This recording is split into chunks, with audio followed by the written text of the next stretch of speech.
नमस्कार। आपके अपने YouTube चैनल ए बी सफलता में बहुत बहुत स्वागत है।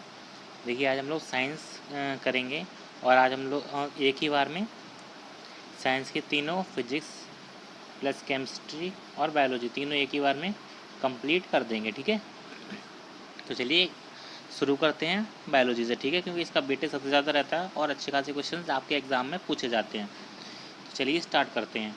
तो सबसे पहले देख लेते हैं जीव विज्ञान की कुछ प्रमुख शाखाएं। ठीक है, अक्सर क्वेश्चन पूछा जाता है तो इनको देख लेते हैं एक बार। सबसे पहले आता है एपीकल्चर। ठीक है, ये मधुमक्खी पालन के लिए होता है। सेरीकल्चर किसे कहते हैं? रेशम कीट पालन को कहते हैं। पीसी कल्चर कहते हैं मत्स्य पालन के अध्ययन को। ठीक है, माइकोलॉजी कहते हैं कवकों के अध्ययन को और फाइकोलॉजी कहते हैं शैवालों के अध्ययन को। ठीक है, आगे एंथोलॉजी पुष्पों का अध्ययन, पोमोलॉजी फलों का अध्ययन और ऑर्निथोलॉजी ये पक्षियों का अध्ययन होता है। ठीक है, चलिए आगे देख लेते हैं।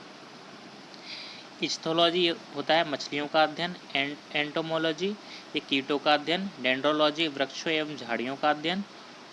ठीक है, और लास्ट में बचा है ये ऑफियोलॉजी, ये जो सर्पों का अध्ययन यानी कि जो सांप होते हैं स्नैक उसका अध्ययन के लिए कहते हैं। और लास्ट में है सौरोलॉजी, ये कहते हैं छिपकलियों के अध्ययन को। ठीक है, अक्सर क्वेश्चन आपको देखने को मिलते हैं इनसे। चलिए नेक्स्ट देख लेते हैं। आया क्या है? जीवधारी एवं उनके वैज्ञानिक नाम। तो कुछ प्रमुख जीवधारी और उनके वैज्ञानिक नाम, ये भी क्वेश्चन पूछ लिए जाते हैं तो इनको भी एक बार देख लेते हैं। सबसे पहले है मनुष्य, सभी को पता होगा होमोसेपियंस।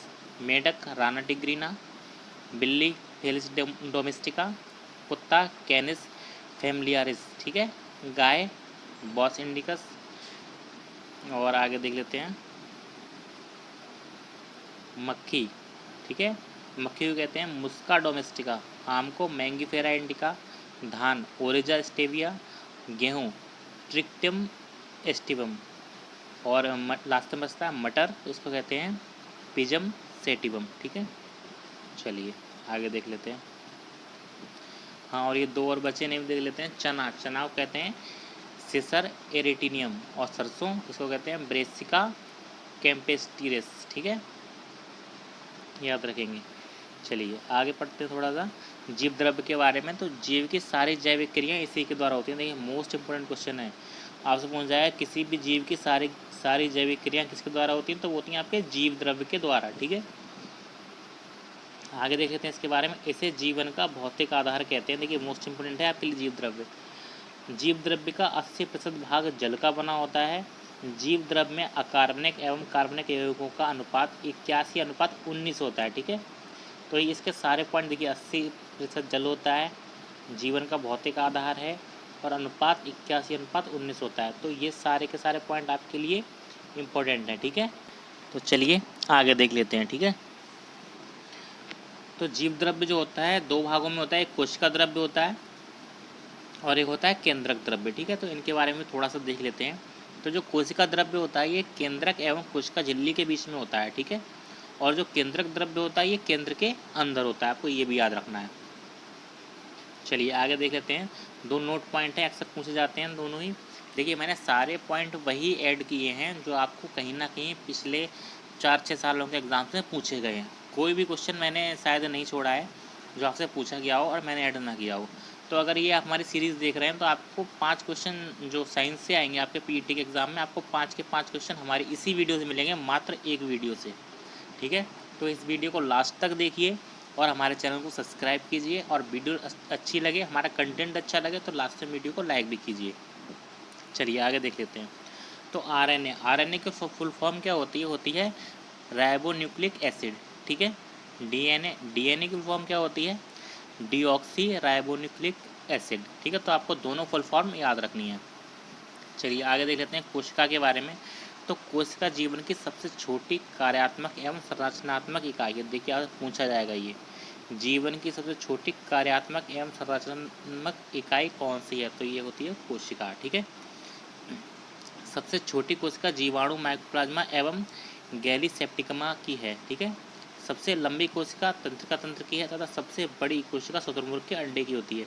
देखिए आपको बिल्कुल याद रखना है ये सबसे छोटी कोशिका किसकी होती है जीवाणु, कौन से जीवाणु की माइकोप्लाज्मा और गैलीसेप्टिकमा। ठीक है, इनकी जो कोशिका होती है सबसे छोटी होती है। सबसे लंबी कोशिका तो ये तंत्रिका तंत्र कोशिका है, ठीक है, सबसे लंबी। और सबसे बड़ी कोशिका शुतुरमुर्ग के अंडे की होती है। तो आपको ये चारों के चारों पॉइंट अच्छे से याद रखना है। चलिए आगे देखते हैं कोशिका के प्रकार। तो कोशिका के दो प्रकार होते हैं, प्रोकैरियोटिक कोशिका और यूकैरियोटिक कोशिका, ठीक है। आगे कोशिका के कुछ मुख्य भाग हैं, उन्हें देख लेते हैं। तो पहला भाग है कोशिका भित्ति। तो ये केवल पादप कोशिका में पाया जाता है, ठीक है। और तारकाय जो होता है ये केवल जंतु कोशिकाओं में पाया जाता है। देखिए इंपॉर्टेंट है दोनों, आपसे पूछा जाएगा कि जंतु कोशिकाओं में पाया जाता है तो तारकाय, पादप कोशिकाओं में पाया जाता है कोशिका भित्ति, ठीक है। चलिए आगे देखते हैं राइबोसोम के बारे में। यह प्रोटीन का उत्पादन स्थल है, इसलिए इसे प्रोटीन की फैक्ट्री भी कहते हैं, ठीक है। कितना देखिए इंपॉर्टेंट क्वेश्चन है ये। प्रोटीन का उत्पादन स्थल किसे कहते हैं? राइबोसोम को, और इसे प्रोटीन की फैक्ट्री भी कहते हैं। आगे देख लेते हैं माइक्रोकॉन्ड्रिया के बारे में। तो यह कोशिका का श्वसन स्थल है, इसे कोशिका का शक्ति केंद्र कहते हैं या फिर कोशिका का इंजन भी कहते हैं। देखिए बहुत बार आपसे पूछा जाता है ये, ठीक है। कोशिका का श्वसन स्थल किसे कहते हैं? माइक्रोकॉन्ड्रिया को। कोशिका का शक्ति केंद्र किसे कहते हैं? माइक्रोकॉन्ड्रिया को। कोशिका का इंजन किसे कहते हैं? माइक्रोकॉन्ड्रिया को, ठीक है। और प्रोटीन की फैक्ट्री किसे कहते हैं? राइबोसोम को। तो आपको याद रखने हैं ये सारे पॉइंट। आगे देख लेते हैं गोल्जी काय के बारे में। तो ये क्या होता है? कोशिका के अणुओं का यातायात प्रबंधक भी कहते हैं। तो गोल्जी काय क्या कहते हैं? अणुओं का यातायात प्रबंधक कहते हैं, ठीक है। आगे देख लेते हैं लाइसोसोम। तो इसमें 24 प्रकार के एंजाइम पाए जाते हैं, इसे आत्मघाती थैली भी कहते हैं। तो आत्मघाती थैली किसे कहते हैं? लाइसोसोम को कहते हैं। इसमें एंजाइम कितने होते हैं? इसमें 24 टाइप्स के एंजाइम पाए जाते हैं। आगे देख लेते हैं लवक के बारे में। तो लवक ये केवल पादप कोशिकाओं में पाए जाते हैं तथा 3 प्रकार के होते हैं, हरित लवक, अवर्णी लवक और वर्णी लवक। तो हरित लवक के बारे में थोड़ा सा देख लेते हैं। तो हरित लवक ये जो होते हैं ये हरे रंग के होते हैं, ठीक है। इसी की सहायता से पौधों में प्रकाश संश्लेषण होता है और पौधे अपना भोजन बनाते हैं। हरित लवक को पादप कोशिका की रसोई भी कहते हैं, ठीक है। तो प्रकाश संश्लेषण के लिए क्या आवश्यक है? हरित लवक, ठीक है। तो प्रकाश संश्लेषण इसी की सहायता से होता है, ठीक है, किसी नहीं है, इसी की सहायता से प्रकाश संश्लेषण होता है, ठीक है। और आपको पता होगा प्रकाश संश्लेषण की क्रिया से ही पौधे अपना भोजन बनाते हैं, ठीक है। तो ये हरित लवक को क्या कहते हैं? पादप कोशिका की रसोई भी कहते हैं। आगे देख लेते हैं अवर्णी लवक के बारे में। तो अवर्णी लवक रंगहीन होता है, ठीक है, इसका कोई कलर नहीं होता, रंगहीन होता है। पौधे के उन भागों की कोशिकाओं में पाया जाता है जो सूर्य के प्रकाश से वंचित हैं, ठीक है। तो जो सूर्य के प्रकाश से वंचित है वहाँ क्या पाया जाता है? अवर्णी लवक पाया जाता है, ठीक है, ध्यान रखेंगे। आगे देख लेते हैं वर्णी लवक के बारे में। तो वर्णी लवक रंगीन होते हैं, पौधे के रंगीन भाग जैसे कि फूल, फल, भित्ति, बीज आदि में पाए जाते हैं। नेक्स्ट देख लेते हैं केंद्रक के बारे में। तो यह कोशिका का सबसे मुख्य अंग है और ये प्रोटीन प्लस डीएनए का बना होता है। देखिए आपसे पूछा जाएगा ये केंद्रक किसका बना होता है? तो ये प्रोटीन प्लस डीएनए का बना होता है, ठीक है। चलिए आगे देख लेते हैं। पत्तियों का रंग पीला उनमें कैरोटीन के निर्माण के कारण होता है, ठीक है। मानव में 23 जोड़ा, चिंपैंजी में 24 जोड़ा और बंदर में 21 जोड़ा गुणसूत्र पाए जाते हैं। देखिए जो मैंने आपको ये नोट पॉइंट दे रखे हैं ना, इन पे खास ध्यान दीजिए, ठीक है। ये नोट पॉइंट्स आपके लिए हूबहू क्वेश्चंस मिल सकते हैं, ठीक है। और जहाँ तक मैं आपसे कहूँगा कि 2 से 3 क्वेश्चन आपको ये नोट पॉइंट मैंने जो दे रखे हैं इन्हीं में से मिलेंगे। चलिए ठीक है आगे देख लेते हैं। आनुवांशिक गुणों के लिए जीन उत्तरदायी होते हैं, ठीक है। आनुवांशिक गुणों के लिए कौन उत्तरदायी होता है? सीधा क्वेश्चन आएगा तो आपको लगाना है जीन उत्तरदायी होते हैं जो आपके आनुवांशिक गुणों के लिए, ठीक है। चलिए आगे देख लेते हैं कोशिका विभाजन। तो कोशिका विभाजन 3 प्रकार से होता है। पहला होता है आसूत्री विभाजन, दूसरा समसूत्री विभाजन और तीसरा अर्धसूत्री विभाजन। तो आसूत्री विभाजन के बारे में देख लेते हैं। यह विभाजन अविकसित कोशिकाओं जैसे कि जीवाणु, नीलहरित कवक, ईस्ट, अमीबा तथा प्रोटोजोआ में होता है। समसूत्री विभाजन देख लेते हैं। तो यह विभाजन कायिक कोशिकाओं में होता है। समसूत्री विभाजन को 5 चरणों में बांटा गया है। नेक्स्ट है अर्धसूत्री विभाजन। तो यह विभाजन जनन कोशिकाओं में होता है तथा जो 2 चरणों में पूरा होता है। आगे बात करते हैं जैव विकास की। तो इससे संबंधित मैंने कुछ इंपॉर्टेंट पॉइंट आपको दे रखे हैं, इनसे सीधा सीधा क्वेश्चन पूछ जाता है। तो ग्रेगर जोहान मेंडल को आनुवंशिकता का पिता कहते हैं। बहुत बार पूछा गया आनुवंशिकता का पिता किसे कहते हैं? तो ग्रेगर जोहान मेंडल को कहते हैं, ठीक है।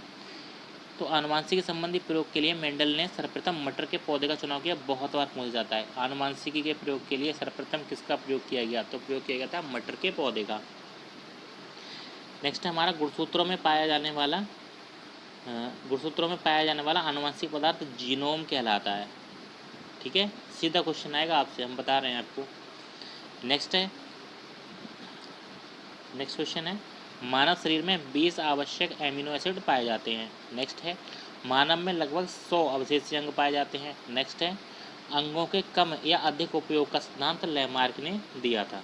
चलिए आगे देख लेते हैं पादप जगत के बारे में। तो पादप जगत को दो भागों में बांटा गया है, एक होता है पुष्पोद्भिद और एक होता है अपुष्पोद्भिद। ठीक है, तो पहला पुष्पोद्भिद के बारे में देख लेते हैं। यह पूर्ण विकसित होते हैं तथा इनमें फल फूल बीज पाए जाते हैं। ये भी दो प्रकार के होते हैं, एक नग्नबीजी और एक आवृतबीजी। ठीक है, तो आवृतबीजी के बारे में थोड़ा देख लेते हैं। इसमें बीज जो होता है वो फल के अंदर होता है। ठीक है, तो बीज नहीं है, बीज है।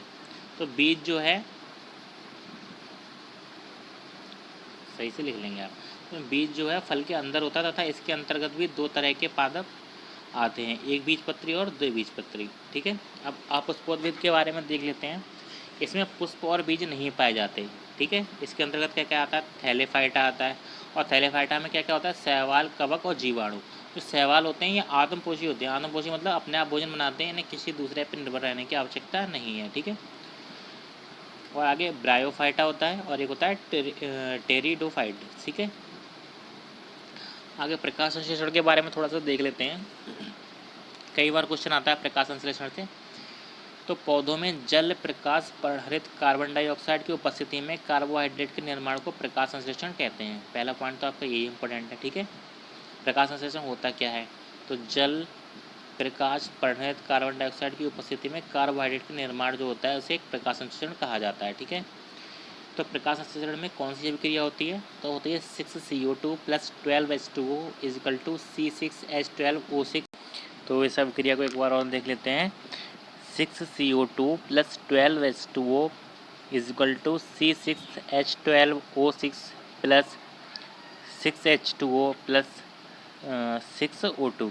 तो ये अभिक्रिया भी आपको याद रखनी है। ठीक है, कई बार पूछ ली जाती है आपसे, एग्जाम में फिल करने को आ जाती है कि इसे पूर्ण कीजिए। तो एग्जाम में कई बार पूर्ण करने को आती है, इसीलिए आपको इसे याद करना जरूरी भी है। ठीक है, चलिए नेक्स्ट पॉइंट देख लेते हैं क्या है। प्रकाश संश्लेषण के लिए कार्बन डाइऑक्साइड, पानी, क्लोरोफिल और सूर्य का प्रकाश आवश्यक है। ठीक है, तो ये पॉइंट भी बहुत अच्छा है, आप लोग याद रखेंगे कि प्रकाश संश्लेषण के लिए क्या क्या आवश्यक है। चलिए नेक्स्ट पॉइंट देख लेते हैं क्या है।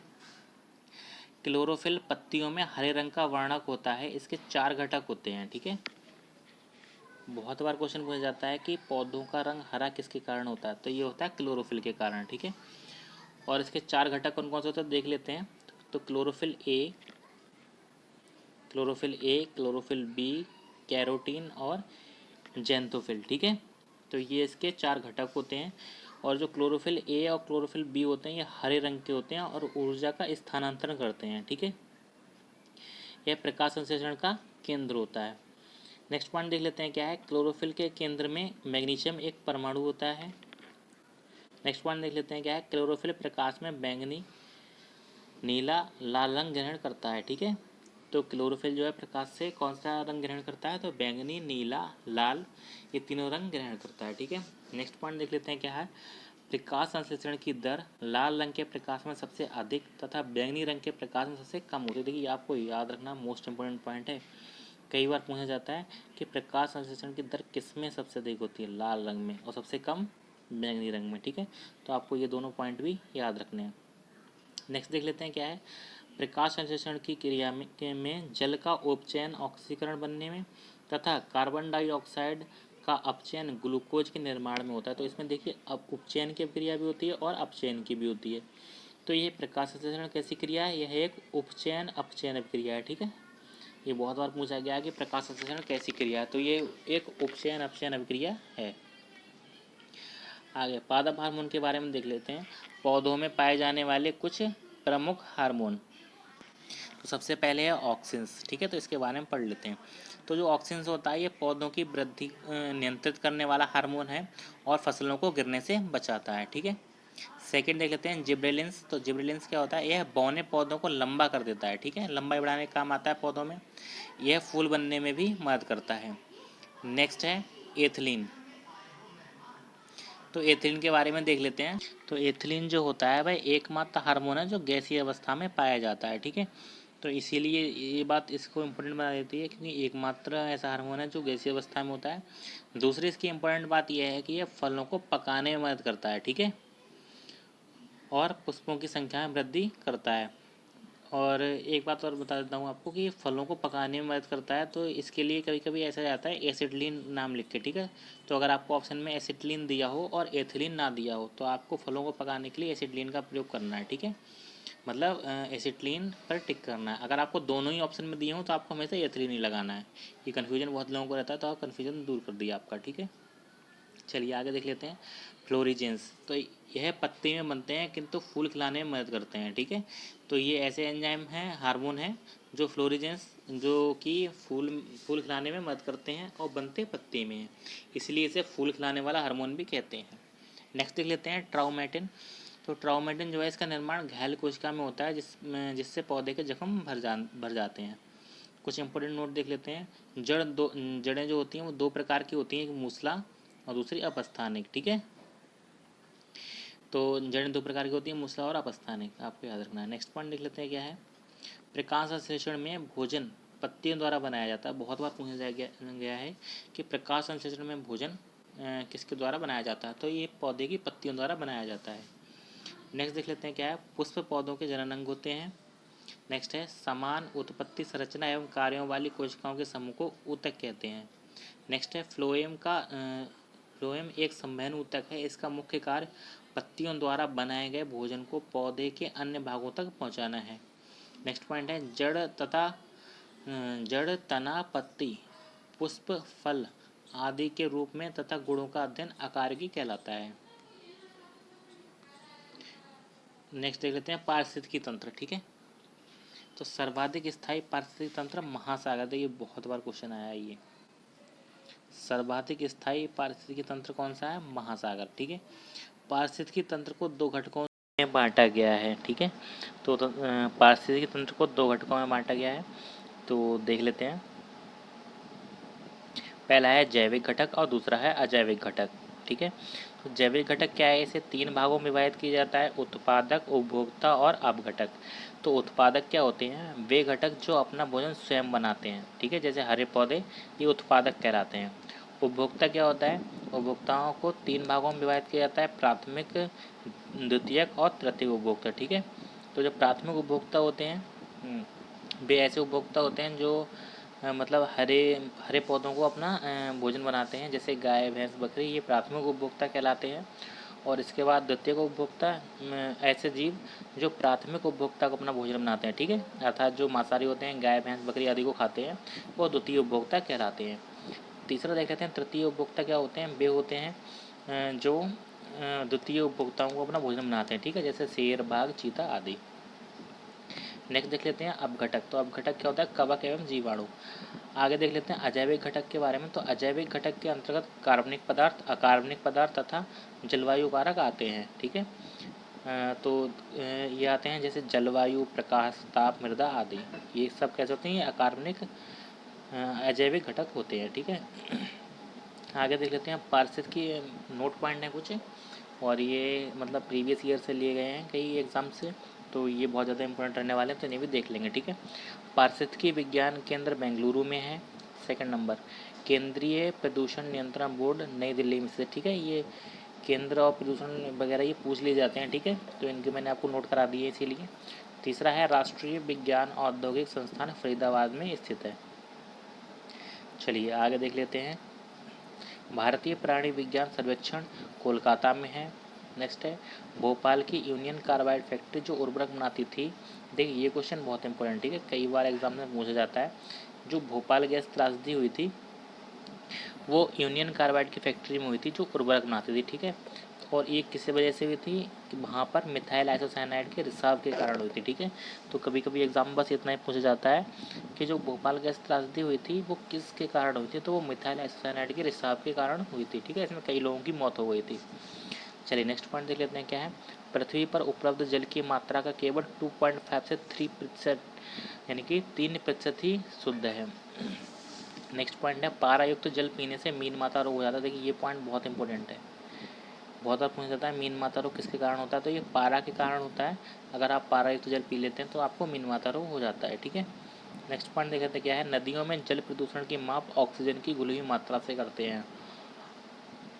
मतलब किसी नदी का जल कितना प्रदूषित है ये पता करेंगे उसमें ऑक्सीजन की मात्रा से, ठीक है।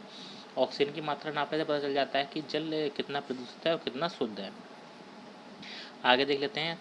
स्तनीय वर्ग को 3 उपवर्गों में बांटा गया है। पहला है प्रोटोथीरिया, दूसरा है मेटाथीरिया और तीसरा है यूथीरिया। तो प्रोटोथीरिया क्या होता है, जो अंडे देते हैं वो स्तनीय वर्ग में का पहला वर्ग होता है प्रोटोथीरिया, जो अंडे देते हैं, ठीक है, उन्हें प्रोटोथीरिया के अंतर्गत रखा जाता है। दूसरा होता है मेटाथीरिया। मेटाथीरिया वे होते हैं जो पूर्ण विकसित बच्चों को जन्म नहीं देते, ठीक है, यानी कि अपरिपक्व। अपरिपक्व का मतलब होता है, अपरिपक्व का मतलब होता है जो बच्चे पूर्ण विकसित नहीं होते उनको जन्म देते हैं, वो मेटाथीरिया के अंतर्गत आते हैं। जैसे कंगारू, कंगारू आपने देखा होगा अपने थैली में अपने बच्चे को रखता है और वहाँ पर वो पूर्ण तरीके से विकसित होता है उसके बाद, ठीक है।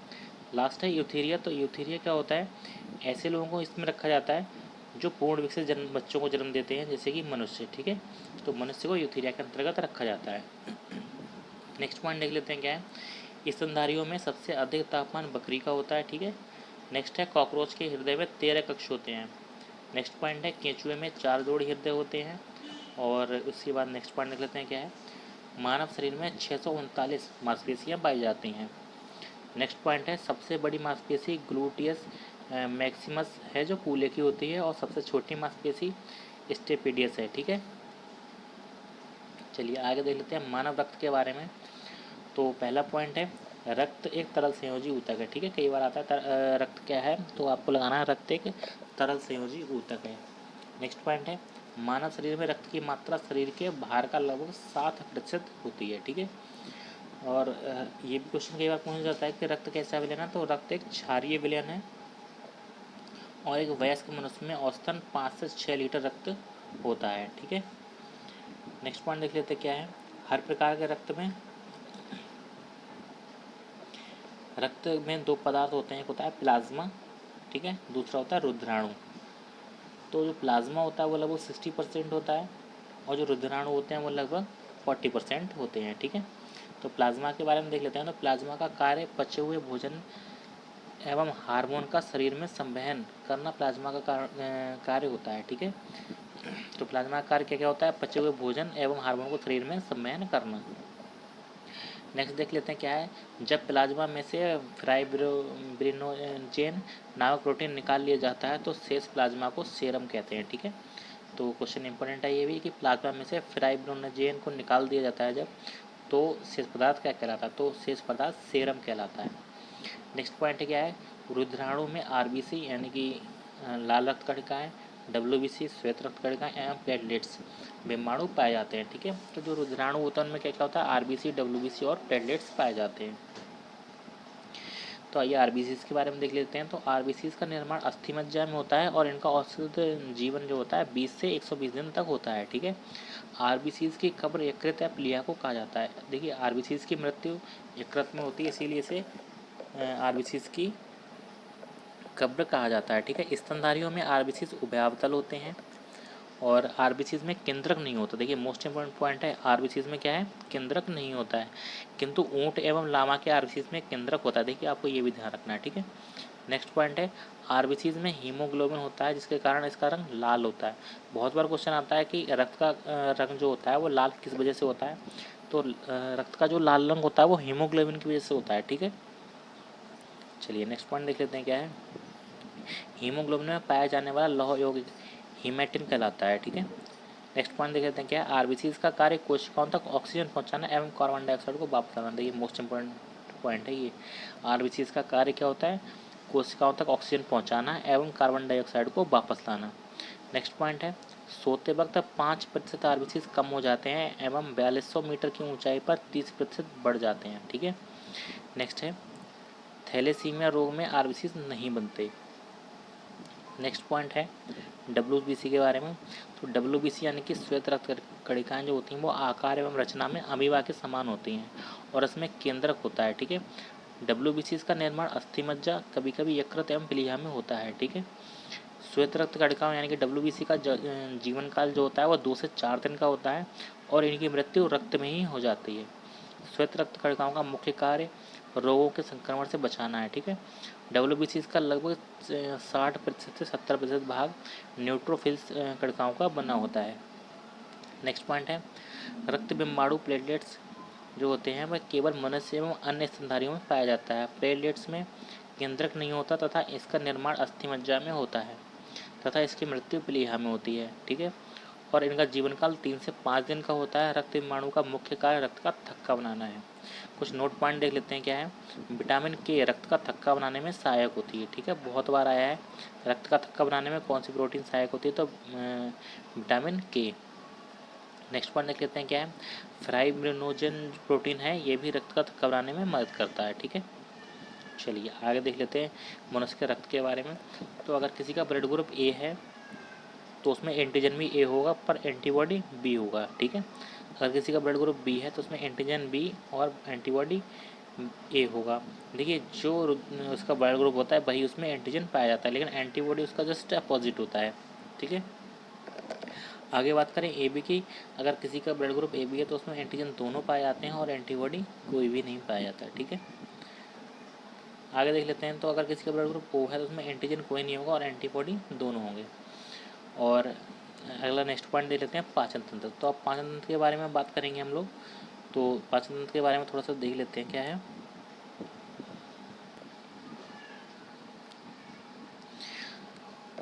तो पहले पाचन को समझ लेते हैं क्या होता है। पाचन मुख से प्रारंभ होकर छोटी आंत तक चलता है। ठीक है, लार ग्रंथियों में टाइलिन एंजाइम निकलता है, इसके बाद भोजन अमाशय तक पहुंचता है। ठीक है, आगे देख लेते हैं थोड़ा सा। हम आगे देख लेते हैं अमाशय में पाचन के बारे में। तो अमाशय में भोजन लगभग 4 घंटे तक रहता है। ठीक है, यहाँ पाइलोरिक ग्रंथि से जठररस निकलता है। इस जठररस में पेप्सिन एवं रेनिन एंजाइम होते हैं तथा अमाशय के ऑक्सिंटिक कोशिकाओं से हाइड्रोक्लोरिक अम्ल निकलता है। आगे देख लेते हैं थोड़ा सा पक्वाशय में पाचन। यहाँ इसमें यकृत से निकलने वाला पित्तरस आकर मिलता है। ठीक है, तो पित्तरस का मिलता है पक्वाशय में तथा यह भोजन को अम्लीय से क्षारीय बना देता है। देखिए मोस्ट इम्पोर्टेंट है, भोजन को अम्लीय से क्षारीय कौन बनाता है, पित्तरस बनाता है। ठीक है, यहाँ अमाशय रस भी आकर मिलता है और इसमें 3 एंजाइम होते हैं, ट्रिप्सन, एमाइलेज और कौन सा है, लाइपेज। ठीक है, तो ये तीनों एंजाइम इसमें यहीं आकर मिलते हैं। आगे देख लेते हैं छोटी आंत में पाचन। तो यहाँ पाचन की क्रिया पूर्ण होती है छोटी आंत में आगे। ठीक है, तो यहाँ पाचन की क्रिया पूर्ण होती है। छोटी आंत की दीवारों से आंतरिक रस निकलता है। इनमें निम्न एंजाइम पाए जाते हैं, इरिप्सिन, माल्टेज, सुक्रेज, लैक्ट्रेज और लाइसेज। ठीक है, तो आपको ध्यान रखना आंतरिक रस जो होता है क्षारीय होता है। स्वस्थ मनुष्य में प्रतिदिन लगभग 2 लीटर आंतरिक रस स्थापित होता है। तो पाचन कार्य में भाग लेने वाले प्रमुख अंग कौन कौन से देख लेते हैं। तो पाचन कार्य में यकृत, पित्ताशय, अग्न्याशय। ठीक है, ये तीनों प्रमुख भाग हैं जो पाचन क्रिया में भाग लेते हैं। तो यकृत जो होता है वो मानव शरीर की सबसे बड़ी ग्रंथि है। इसका भार 1.5 से 2 kg तक होता है। ठीक है, आगे थोड़ा और लिखा है इसके बारे में नोट पॉइंट, तो इसे भी आप लोग थोड़ा सा पढ़ लेंगे। आगे पित्ताशय के बारे में देख लेते हैं। तो ये नाशपाती के आकार की थैली होती है जिसमें यकृत से निकलने वाला पित्तरस जमा रहता है। ठीक है, नेक्स्ट देख लेते हैं क्या अग्न्याशय के बारे में। तो अग्न्याशय क्या है, मानव शरीर की दूसरी सबसे बड़ी ग्रंथि है। ठीक है, आपको याद रखना है। चलिए तो नीचे देख लेते हैं। तो जो पित्तरस के मुख्य कार्य, तो पित्तरस जो होता है ये भोजन में आए हानिकारक जीवाणुओं को नष्ट कर देता है। ठीक है, पित्तरस देखिए भोजन में आए हुए जीवाणुओं को कौन नष्ट करता है, जो हानिकारक जीवाणु होते हैं उन्हें पित्तरस नष्ट कर देता है और यह भोजन के माध्यम को क्षारीय कर देता है। ठीक है, मैंने ऊपर पढ़ाया भी था कि अम्लीय से क्षारीय कर देता है। आगे देख लेते हैं कंकाल तंत्र के बारे में। तो कंकाल तंत्र को 2 भागों में बांटा गया है, एक अक्षीय कंकाल, दूसरा उपांगीय कंकाल। तो अक्षीय कंकाल को भी 3 भागों में बांटा गया है, खोपड़ी, कशेरुक दंड और छाती की ग्रंथियाँ। तो जो खोपड़ी होती है इसमें कुल 29 हड्डियाँ पाई जाती हैं और इनमें से 29 में देख लेते हैं उसको किस किस पार्ट में डिवाइड किया गया है खोपड़ी में। तो मस्तिष्क में 8 हड्डियाँ होती हैं, ठीक है। और आगे देख लेते हैं चेहरे में 14 हड्डियाँ होती हैं और कान में 6 हड्डियाँ होती हैं, ठीक है। तो ये सारी की सारी खोपड़ी के अंतर्गत ही मतलब काउंट की जाती हैं। चेहरा में 14, मस्तिष्क में 8 और कान में 6 हड्डियाँ पाई जाती हैं, ठीक है। और कसूरी दंड के बारे में देख लेते हैं। तो उसमें कुल 33 हड्डियाँ होती हैं, जिनमें से 7 गर्दन में, ठीक है, 7 गर्दन में, 12 पक्ष में, और कटी में 5 और त्रिक में 5 और पुच्छ में 5, ठीक है। चलिए आगे देख लेते हैं थोड़ा सा छाती की अस्थियों के बारे में। तो कुल पसलियाँ होती हैं 24, ठीक है, 12 जोड़ी पसलियाँ होती हैं, 24 पसलियाँ होती हैं। उपांगी कंकाल के बारे में बात करें तो उसमें कुछ पादस्थियाँ होती हैं, कुछ मेखलाएँ होती हैं, ठीक है। पादस्थियाँ दोनों हाथ पैर के मिलाकर 118 अस्थियाँ होती हैं पादस्थियों, और मेखलाएँ जो होती हैं मनुष्य के में अग्रपाद तथा पश्चपाद को मिलाकर कंकाल साधने के लिए 2 चाप पाए जाते हैं, जिन्हें मेखलाएँ कहते हैं। चलिए आगे देख लेते हैं, नोट पॉइंट है कुछ। जांघ की हड्डी फीमर शरीर की सबसे बड़ी हड्डी होती है, ठीक है, मोस्ट इंपॉर्टेंट पॉइंट है, ठीक है। सबसे बड़ी हड्डी कौन सी होती है? फीमर, जो सबसे बड़ी हड्डी होती है जांघ की। कान की हड्डी स्थित शरीर की सबसे छोटी हड्डी होती है। मांसपेशी एवं ग्रंथि मांसपेशी एवं अस्थि के जोड़े को टेंडन कहते हैं, ठीक है। इंपॉर्टेंट पॉइंट है, ये सारे एग्जाम्स में आए हुए हैं कहीं ना कहीं, इसीलिए मैंने आपको नोट पॉइंट में रखे हैं, ठीक है। नेक्स्ट है अस्थि से अस्थि के जोड़ को लिंगामेंटस कहते हैं, ठीक है, तो आपको ये भी याद रखना है। आगे देख लेते हैं पीयूष ग्रंथि के बारे में। तो इसका सबसे इम्पोर्टेंट पॉइंट तो इससे लास्ट में जो दे रखा है यही है, इसे मास्टर ग्रंथि के रूप में जाना जाता है, ठीक है। लेकिन पीयूष ग्रंथि के बारे में थोड़ा और जान लेते हैं। एक कपाल की इस स्पेनाइड हड्डी में एक गड्ढे में स्थित होती है, इसको सेल टस्का भी कहते हैं। इसका भार 0.6 ग्राम होता है और इसे मास्टर ग्रंथि के रूप में जाना जाता है, ठीक है। बहुत बार आता है कि मास्टर ग्रंथि किसे कहते हैं, तो मास्टर ग्रंथि पीयूष ग्रंथि को कहते हैं। नेक्स्ट पॉइंट है अनॉक्सिक श्वसन। जो श्वसन ऑक्सीजन की अनुपस्थिति में होता है उसे अनॉक्सिक श्वसन कहते हैं, ठीक है। यानी कि जिस श्वसन के लिए ऑक्सीजन की आवश्यकता नहीं होती, ठीक है। अनॉक्सिक श्वसन यानी कि आपको पता चल रहा होगा जहाँ ऑक्सीजन की उपस्थिति ना हो, ठीक है, उसे अनॉक्सिक श्वसन कहते हैं। और अनॉक्सिक श्वसन के अंत में पायरुविक अम्ल बनता है, ठीक है। और ऑक्सीजन क्या होता है? यह ऑक्सीजन की उपस्थिति में होता है। और चलिए थोड़ा देख लेते हैं हृदय के बारे में। तो हृदय का भार लगभग 300 ग्राम होता है। मनुष्य का हृदय 4 कोकों में बना होता है, ठीक है। अगले भाग में क्या होता है? दायां आलिंद एवं बायां आलिंद होता है, तथा पिछले भाग में एक दायां निलय और एक बायां निलय होता है, ठीक है। शरीर से हृदय की ओर रक्त ले जाने वाले को सिरा कहते हैं, ठीक है। और हृदय से शरीर की ओर रक्त ले जाने वाले को धमनी कहते हैं, ठीक है। दोनों पॉइंट इंपॉर्टेंट है। शरीर से हृदय की ओर रक्त ले जाने वाले सिरा, ठीक है। तो सिरा में कैसा होता है? अशुद्ध रक्त होता है, ठीक है। अर्थात अशुद्ध रक्त कैसा होता है? कार्बन डाइऑक्साइड युक्त जो रक्त होता है उसे अशुद्ध रक्त कहते हैं। और जो हृदय से शरीर की ओर रक्त ले जाते हैं उन्हें धमनी कहते हैं, ठीक है। इनमें शुद्ध रक्त होता है। तो सिरा में अशुद्ध रक्त और धमनी में शुद्ध रक्त, ठीक है, आपको याद रखना है। बाकी इनके दो अपवाद भी हैं, वो मैंने लिख रखे हैं, वो लोग पढ़ लेंगे एक बार। और रक्तदाब को मापने वाला यंत्र क्या कहता है? ये स्पेग्नोमीटर कहलाता है, ठीक है। नेक्स्ट है लसिका प्रसंचरण तंत्र एवं इसके कार्य। ऊतकों एवं कोशिकाओं के बीच स्थित अंतरकोशीय अवकाशों में पाया जाने वाला द्रव्य लसिका कहलाता है, ठीक है। लसिका में पाई जाने वाली कणिकाएं लिम्फोसाइट्स कहलाती हैं। वास्तव में ये श्वेत रुधिर कणिकाएं होती हैं। लसिका ऊतक से हृदय की ओर केवल एक दिशा में बहती हैं। लसिका घाव भरने का कार्य करती है, ठीक है, यह घाव भरने में सहायक होती है। आगे देख लेते हैं मस्तिष्क के बारे में। तो मस्तिष्क जो होता है अस्थियों के खोल क्रेनियम में बंद रहता है। मनुष्य के मस्तिष्क का वजन 1400 ग्राम होता है, ठीक है। बाकी का थोड़ा सा देख लेंगे इसके बारे में और भी, ठीक है। बाकी कुछ इंपॉर्टेंट तो नहीं है, पर मैंने आपके लिए ऐड कर दिया है, कभी कभी आ जाता है आपके एग्ज़ाम में। चलिए आगे देख लेते हैं विटामिन के बारे में। देख लेते हैं, बहुत बार पूछा जाता है। तो जल में घुलनशील विटामिन कौन सी हैं? बी और सी। देखिए ये तो आपको याद रखना है, ठीक है।